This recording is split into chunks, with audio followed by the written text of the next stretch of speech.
Good morning, good afternoon, good evening, friends. Kevin sir back from Personal Tutor, Standard 6th History playlist. आप लोग देख रहे हैं, chapter है Ashoka, the emperor who gave up war. एक ऐसा राजा जिसने युद्ध त्याग दिया था.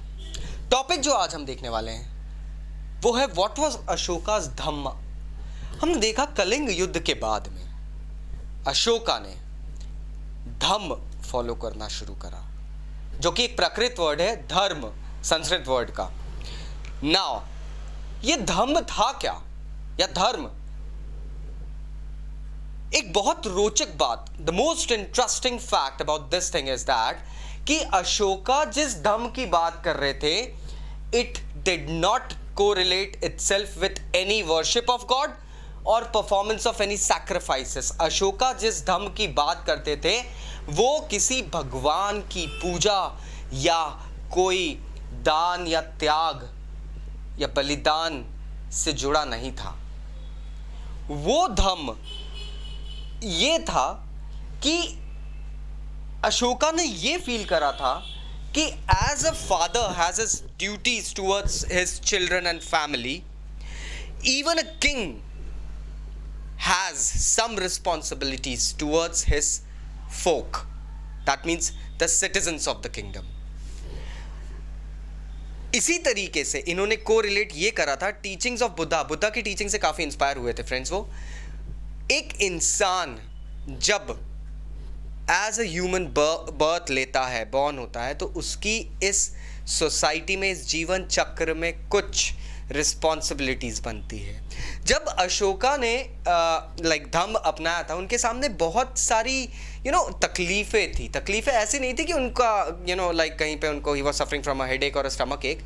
It was the problems that were prevalent in the society.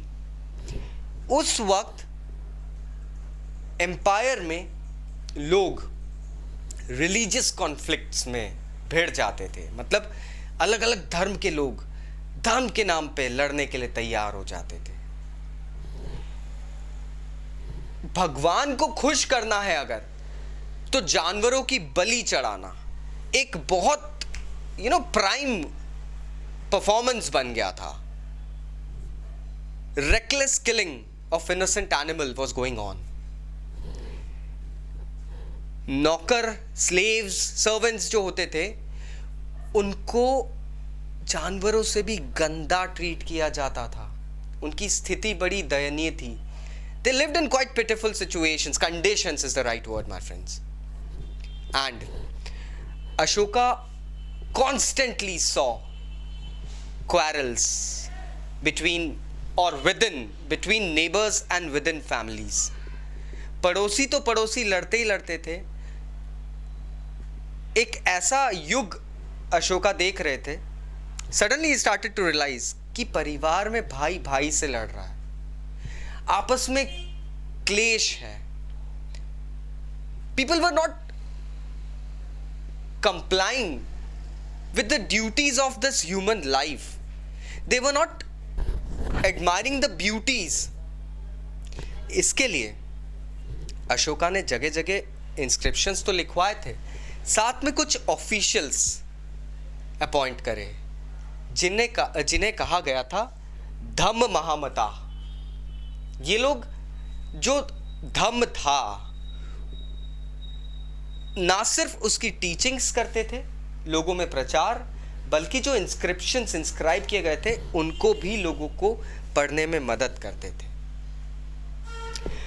Ashoka went to this extent कि उन्होंने अपने messengers as far as Syria, Egypt, Greece and Sri Lanka तक भेजे. He went a step forward and within the large network of his empire, he built rest houses for travelers. He went ahead for going ahead and building hospices for treatment of poor, even animals. उस समय कौन सोचता था कि जानवरों को भी दर्द होता है? Ashoka the Great did, my friends. So now you know what the Dhamma according to Ashoka was. Still अगर कोई डाउट है तो नीचे कमेंट बॉक्स से कमेंट करना मत भूलना. Thank you very much. Take care. Bye bye.